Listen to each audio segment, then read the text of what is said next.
नमस्कार साथियों, स्वागत है मेरे YouTube channel study with Ankit Singh में। मैं हूं अंकित सिंह। फ्रेंड्स, रोज़ाना हम 10 क्वेश्चन का एक सेशन लेके आ रहे हैं जो कि आपके आने वाला exam UP triple S C PET 2022 के लिए काफ़ी महत्वपूर्ण है। और जो भी ये क्वेश्चंस यहाँ डिस्कस किए जाते हैं ये प्रीवियस ईयर आए हुए पेट एग्जाम के हैं। इन क्वेश्चंस को हम लोग ब्रीफली डिस्कस करते हैं और ये भी देखते हैं कि इनसे कौन से नए प्रश्न बन सकते हैं। तो इसी क्रमबद्ध तरीके में आज हमारे वीडियो का ये पार्ट 3 है। तो फ्रेंड्स, चलिए देख लेते हैं कि आज के सेक्शन में वो कौन से 10 महत्वपूर्ण प्रश्न हैं जिसको आज हम डिस्कस करने वाले हैं। साथ ही साथ मैं इस वीडियो का जो पार्ट 1 और पार्ट 2 है उसका लिंक डिस्क्रिप्शन बॉक्स में डाल दूंगा। आप चाहें तो इस वीडियो के अंत में उसे भी आप देख ले सकते हैं। तो चलिए शुरू करते हैं आज का सेशन। आज का हमारा पहला क्वेश्चन है, भारत के संविधान में जन स्वास्थ्य एवं स्वच्छता किसमें शामिल है? ठीक है, मतलब पब्लिक हेल्थ एंड सैनिटेशन किसमें शामिल है, मतलब कौन सा सूची है। यहाँ पे 3 सूचियाँ होती हैं हमारे संविधान सभा में। जो पहले तो जान लेते हैं कि ये जितने भी सूची हैं, राज्य सूची, समवर्ती सूची, संघ सूची, ये कौन शेड्यूल के अंतर्गत आते हैं। ये आता है 7 शेड्यूल में। ठीक है, 7 शेड्यूल। और इसमें जो 3 सूचियाँ हैं, सबसे पहले आपका जो आता है संघ सूची। इसमें जब इनिशियली ये जो 7 शेड्यूल लाया गया था, इनिशियली इसमें 97 सब्जेक्ट्स थे। और अभी प्रेजेंटली इसमें जो सब्जेक्ट्स हैं वो है 100 सब्जेक्ट्स। का है मतलब है कि जितने भी ये 100 सब्जेक्ट्स हैं, इस पे जो रूल रेगुलेशन या फिर जो भी नॉर्म्स लगेंगे वो सेंट्रल गवर्नमेंट के होंगे। जैसे कि डिफेंस रिलेटेड हो गया, ठीक है, आर्मी रिलेटेड हो गया, रेलवेज हो गया, ये जितने भी ऑर्गेनाइजेशन है, जो भी हैं सब्जेक्ट्स, इन सभी पे जिस जो भी रूल्स रेगुलेशन लागू होगा वो सेंट्रल गवर्नमेंट का या फिर यूनियन का लागू होता है। ठीक है, उसी तरह जो स्टेट का होता है, स्टेट में इनिशियली 66 था जब ये 7 शेड्यूल आया। अभी करंट में 61 है सब्जेक्ट्स। तो इसमें जैसे हो गया कि स्टेट पुलिस जो हो जाती है, आपकी स्टेट पुलिस हो गई। पब्लिक हेल्थ एंड सैनिटेशन हो गया, जैसे कि ये है पब्लिक हेल्थ एंड सैनिटेशन, ये है किसका, राज्य सूची का ही एक सब्जेक्ट है। तो जितने भी राज्य सूची के सब्जेक्ट होते हैं उन पे राज्य सरकार अपना रूल रेगुलेशन और कैसे उनको डेवलप करना है, ये राज्य सरकार का अधीन होता है।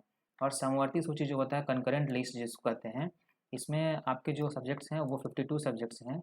और इसमें जो होता है वो राज्य सरकार और यूनियन दोनों ही अपने अपने रूल्स रेगुलेशन या फिर डेवलपमेंट के लिए अपने अमेंडमेंट या लॉ जो भी है पास कर सकते हैं। जैसे इसमें एग्जांपल हो गया आपका एजुकेशन। एजुकेशन के लिए जो स्टेट गवर्नमेंट है वो भी रूल रेगुलेशन या नॉर्म्स बना सकता है।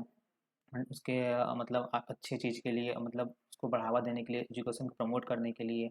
और फॉरेस्ट हो गया, जो फॉरेस्ट है वो दोनों के अंतर्गत आते हैं। तो ठीक है, तो इस तरह जो हमारा पहला क्वेश्चन है, भारत के संविधान में जन स्वास्थ्य एवं स्वच्छता किसमें शामिल है, तो इस डिस्कशन के थ्रू आप सभी जान गए होंगे कि इसका सही आंसर होगा राज्य सूची में शामिल है। ठीक है, हमारा अगला क्वेश्चन है, भारत में पंचायती राज व्यवस्था किसके अंतर्गत रखी गई है। सबसे पहले तो पंचायती राज कौन से आर्टिकल में आता है, ये आता है आपके 243A में। इसकी डिफिनेशन बताई गई है कि पंचायती राज जो है वो 243A आर्टिकल जो है हमारे इंडियन कॉन्स्टिट्यूशन की, उसमें इसको पूरा डिस्कस किया गया है कि पंचायती राज आखिर क्यों गठित गठित किया जाएगा और क्या है इसका डिफिनेशन जो भी है।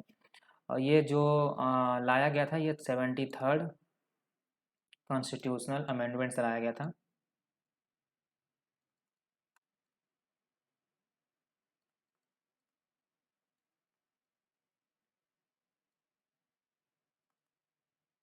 ठीक है, और ये एक 3 टायर, मतलब त्रिस्तरीय एक इंडियन एडमिनिस्ट्रेशन का एक स्ट्रक्चर है जो कि रूरल जितने भी एरियाज हैं इंडिया में उसके डेवलपमेंट के लिए। ठीक है, तो भारत में पंचायती राज व्यवस्था इसके अंदर किसके अंतर्गत आती है, तो इसका जो सही आंसर होगा वो होगा डीपीएसपी, राजनीति के निदेशक तत्वों के अंतर्गत आते हैं। ठीक है, हमारा जो अगला क्वेश्चन है, शिक्षा का अधिकार एक मौलिक अधिकार है जो जो कि संबंधित है इससे। तो इसका जो ऑप्शन दिया हुआ है आप सभी के लिए वो है, पहला अनुच्छेद 21A 21A, दूसरा है अनुच्छेद 19, और तीसरा है 29 और 30, और चौथा है इनमें से कोई नहीं। तो जो आपका शिक्षा का अधिकार, शिक्षा का अधिकार सबसे पहले आपको बता दो कि ये 86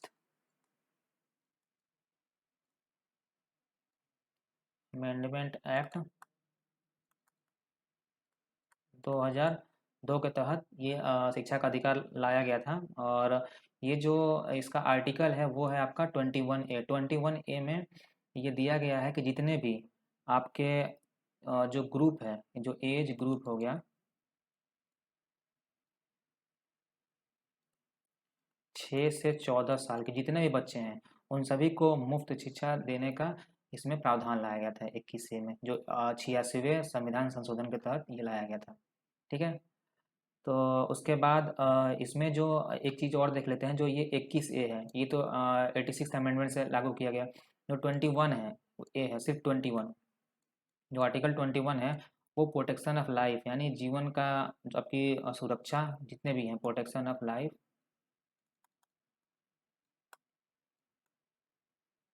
protection of life and personal liberty, मतलब जीने और दैहिक स्वतंत्रता का ये प्रोटेक्शन देता है लॉ, जो 21 है।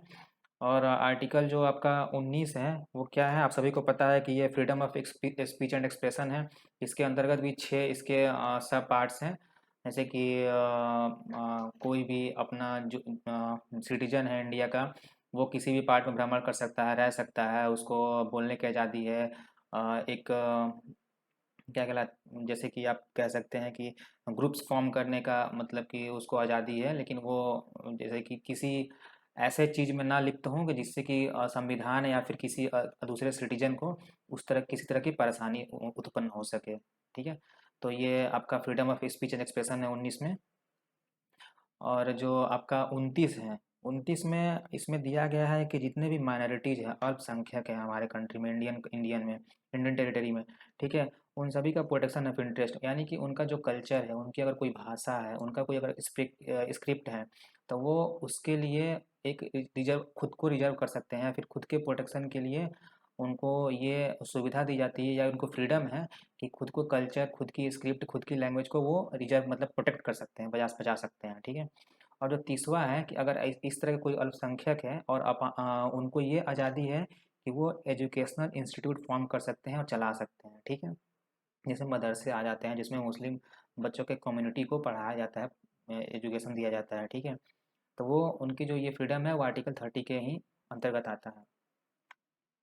हमारा अगला क्वेश्चन है, निम्न में से किसने संविधान सभा में उद्देश्य प्रस्ताव रखा। ठीक है। यानी ऑब्जेक्टिव रिजोल्यूशन। ऑब्जेक्टिव रिजोल्यूशन मतलब कि जो हमारी ड्राफ्टिंग कमेटी थी उनके आगे ये प्रस्ताव रखा गया कि जो हमारा ये कॉन्स्टिट्यूशन जो भी हमारा बनेगा वो किस तरह का, इंडिया का क्या प्रारूप होगा, किस तरह का इंडिया, वैसे रिपब्लिक होगा, सॉवरेनिक होगा, इस तरह का मतलब प्रस्ताव रखा गया था। प्रस्ताव किसके द्वारा रखा गया था, यहाँ ये पूछा गया है। तो चौथे का पहला आंसर हो जाएगा जवाहरलाल नेहरू। ठीक है। जवाहरलाल नेहरू। ठीक है। तो ये उद्देश्य प्रस्ताव रखे थे। कब रखा गया था, तो ये भी जान लेते हैं। इसमें है 13 दिसंबर 1946। 13 दिसंबर 1946 को ये प्रस्ताव रखा गया था संविधान सभा के सामने। और इसको कब एक्सेप्ट किया गया, 22 जनवरी 1947 को ये एक्सेप्ट किया गया था। ठीक है। तो ये तथ्यात्मक जानकारी आप याद कर लीजिएगा। हमारा अगला क्वेश्चन है, भारतीय संविधान के किस अनुच्छेद में अल्पसंख्यकों का हित निहित है। ठीक है। तो इसके पहले वाले क्वेश्चन हम डिस्कस कर ही लिए हैं कि जो जितने भी अल्पसंख्यक हैं उनका हित किस अनुच्छेद के अंतर्गत निहित है। ठीक है। तो इसका सही आंसर हो जाएगा 26। 21 बता ही चुके हैं कि आपको ये जो प्रोटेक्शन ऑफ लाइफ और पर्सनल लिबर्टी की ये प्रोटेक्शन देता है। 21 मतलब जीवन जीने की आज़ादी किसी भी इंसान के पास होना चाहिए, उसका ये प्रोटेक्शन है। अनुच्छेद 24 में जो है, इसमें है कि जो एज ग्रुप 14 के बिलो हैं, चिल्ड्रेन, उनको किसी भी तरह का एज ए लेबर या किसी भी इंडस्ट्री में यूज नहीं किया जा सकता है। ठीक है। मतलब प्रोहिबिशन ऑफ एम्प्लॉयमेंट। ठीक है। Below 14 years of age. ये हो गया आर्टिकल 24। 29 आपका अल्पसंख्यकों का जिसमें हित नहीं थे। हमारा अगला क्वेश्चन है, ठोस चालक में धारावाहक होता है, यानी कि जो कैरियर होता है करंट का, ठीक है, कंडक्टर में, ठोस में, पदार्थ में। ठीक है। तो वो कौन होता है, प्रोटॉन होता है, न्यूट्रॉन होता है कि मुफ्त इलेक्ट्रॉन होता है, या इनमें से कोई नहीं। तो जो करंट कैरियर होता है यानी कि जो धारावाहक होता है वो होता है मुफ्त इलेक्ट्रॉन, आप सभी को पता है। जैसे कि अगर हम एक एक एग्जांपल ले लें कॉपर की, जो कि गुड कंडक्टर ऑफ इलेक्ट्रिसिटी है, उसका एटॉमिक नंबर आपका हो गया 29 और वैलेंसी हो गई 2 और 1। तो जैसे कि आप सभी को पता है कि न्यूट्रॉन और प्रोटॉन वैलेंस्ड होते हैं। वैलेंस के बाद अगर अगर उनकी जो रेडियस है, एटॉमिक रेडियस जो है, अगर उनका एनर्जी इतना स्ट्रांग नहीं है कि जो आउटर मोस्ट सोल में जो इलेक्ट्रॉन है उनको वो खुद की तरफ अट्रैक्ट कर सके, तो वो free electron as a free electron हो जाते हैं। जैसे बैलेंसी और जिसका जितना अच्छा रहेगा वो उतना ही अच्छा कंडक्टर होगा करंट का। इसलिए ये बोला जाता है कि जो मुफ्त इलेक्ट्रॉन है, फ्री इलेक्ट्रॉन है, वो करंट कैरियर होते हैं। ठीक है, तो इस क्वेश्चन का आपका सही आंसर हो जाएगा मुफ्त इलेक्ट्रॉन। हमारा अगला क्वेश्चन है प्रकाश वर्ष किसके मापने की इकाई है। ठीक है, इसका पहला ऑप्शन है कि एक वर्ष में मापी गई रॉकेट की गति की। ऑप्शन बी है एक वर्ष में निर्वात में ध्वनि द्वारा चली गई दूरी की, सॉरी ये देरी हो गया, दूरी की। उसके बाद ऑप्शन सी है एक वर्ष में निर्वात में प्रकाश द्वारा चली गई दूरी की, या फिर हवाई जहाज की गति की।